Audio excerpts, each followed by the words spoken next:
இப்போ நான் bright and contrast எடுத்துக்கிறேன். லைட்டாக பிரைட்னஸ், லைட்டாக கான்ட்ராஸ்ட் எழுதும்போது நல்லா பிக்சர் பார்த்தீங்கன்னா நம்மளுக்கு கிளியராக பார்த்தீங்கன்னா இருக்குது.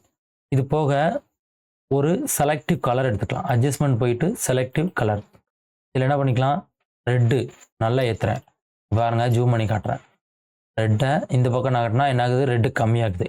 ரெட்டை நல்லா ஏற்றிட்டு ரெட்டு சேனல் மேலே ரெட்டு இருக்கும்போதே எல்லோ இருக்குது பாருங்கள், எல்லோவையும் கொஞ்சம் நம்ம என்ன பண்ணிக்கலாம், லைட்டாக ஏற்றிக்கலாம்.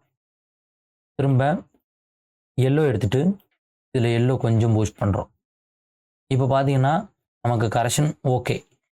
இதுக்கப்புறமும் இன்னும் வேறு ஏதாவது கரெக்ஷன் வேணும் அப்படின்னா கூட நீங்கள் இதில் பண்ணிக்கலாம் தாராளமாக. உதாரணத்துக்கு எடுத்துக்கிட்டிங்கன்னா இவருக்கு மீசை இருக்குது, தாடியும் இருக்குது. இதை கலர் வந்து கரெக்ஷன் பண்ணுறதுக்கு அட்ஜஸ்ட்மெண்ட்டில் போயிட்டு செலக்டிவ் கலர் எடுங்க. இதில் வந்து பிளாக் கலர் எடுத்துக்கோங்க. பிளாக் கலர் எடுத்துகிட்டு பிளாக்கை மட்டும் நம்ம இன்க்ரீஸ் பண்ணும்போது என்ன ஆகும், பிளாக் கலர்லாம் எங்கே இருக்கோ அங்கெல்லாம் என்ன ஆகும், கலரிங் பார்த்தீங்கன்னா நமக்கு ஏறும். ஒரு 10 பாயிண்ட் வச்சுக்கலாம்னு வச்சுக்கோங்களேன். இது ஓகே. இப்போ பாருங்கள், இது ஒரிஜினலு, இது எடிட்டிங். இப்போ கலர் பாருங்களேன் எந்த அளவுக்கு நம்ம பூஸ்ட் பண்ணியிருக்கோன்ட்டு, தெரியுதுங்களா? இதுக்கப்புறம் ஓவரால் கரெக்ஷன் நம்ம பண்ணிக்கலாம். ஓவரால் கரெக்ஷன் பண்ணுறதுக்கும் நீங்கள் என்ன பண்ணிக்கலாம், இந்த செலெக்ஷன் வச்சுட்டே பண்ணிக்கலாம். எப்படின்னா இந்த ஃபேஸுக்கு தேவையான எல்லா கரெக்ஷனும் நான் பண்ணிட்டேன். இதுக்கப்புறம் அவுட்டரில் Ctrl+Shift+I கொடுத்தீங்கன்னா செலெக்ஷன் மாறிடும். ஸோ அதில் லைட்டாக கர்வ்ஸில் லைட்டாக ஒரு பிரைட்னஸ், ஒரு லெவல்ஸ் போட்டு லெவலில் டார்க்கு கொஞ்சம், இந்த ஹைலைட் கொஞ்சம், ஹிட்டோன் கொஞ்சம், இது போதும். அதுக்கப்புறம் Ctrl+U அப்படின்னு கொடுத்தீங்கன்னா ஹியூ அண்ட் சேச்சுரேஷன். மாஸ்டரில் இருக்கும்போது சேச்சுரேஷன் கொஞ்சம் பூஸ்ட் பண்ணுறோம். அப்புறம் எல்லோ கொஞ்சம் பூஸ்ட் பண்ணுவோம்.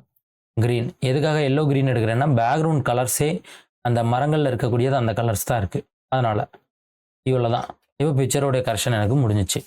ஹேரில் டார்க்னஸ் வேணும்னா நம்ம என்ன பண்ணிக்கலாம், மேஜிக் ஆன் டூல் எடுத்துகிட்டு ஹேரை இந்த மாதிரி செலெக்ஷன் பண்ணணும். ஷிஃப்ட் பட்டன் அழுத்தி பிடிச்சிட்டு இந்த மாதிரி செலெக்ஷன் பண்ணணும்.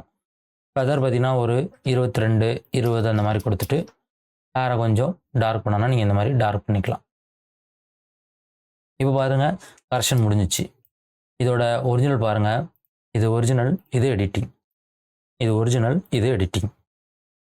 இப்போ நம்ம பயன்படுத்தின மெத்தட் தான். ஒரு குரூப் பிக்சர் வச்சுருக்கீங்க, அதில் ஒரு 2 நபர் மட்டும் பிளாக்காக இருக்காங்க. அவங்களுடைய ஸ்கின்னே கலரே அதே தான் இருக்கும். சரிங்களா? நம்ம படம் ஷூட் பண்ணும்போது மெயினாக நம்ம என்ன பண்ணுவோம், ஒரு குரூப் எடுக்கும்போது அந்த இடத்துல கொஞ்சம் கலராக இருக்கவங்களுக்கு நம்ம லைட்டிங் வச்சா மட்டும்தான் மற்றவங்களுக்கு செட் ஆகும். கொஞ்சம் ஸ்கின் வந்து பிளாக்காக இருக்கவங்களுக்கு லைட்டிங் வச்சு நம்ம ஃபோட்டோ ஷூட் பண்ணோம் அப்படின்னா கலராக இருக்கவங்க என்ன ஆவாங்க, ஓவர் பிரைட் ஆவாங்க. அப்போ அவங்கள கண்ட்ரோல் பண்ணுறது கஷ்டமாக இருக்கும் படங்களில். சரிங்களா? குரூப் பிக்சருக்கும் இதே மெத்தட் தான். நீங்கள் என்ன பண்ணிக்கணும், இந்த குயிக் செலெக்ஷன் அப்படிங்கிறத வச்சுட்டு கீவை கிளிக் பண்ணிவிட்டு செலெக்ஷன் பண்ணிவிட்டு என்ன பண்ணிக்கலாம், கர்வ்ஸ், லெவல்ஸ், கலர் பேலன்ஸ் இந்த மாதிரி குயிக்காக டக்குன்னு நீங்கள் அப்ளை பண்ணி அந்த படங்களை கரெக்ஷன் பண்ணிக்க முடியும். சரிங்களா? Okay friends,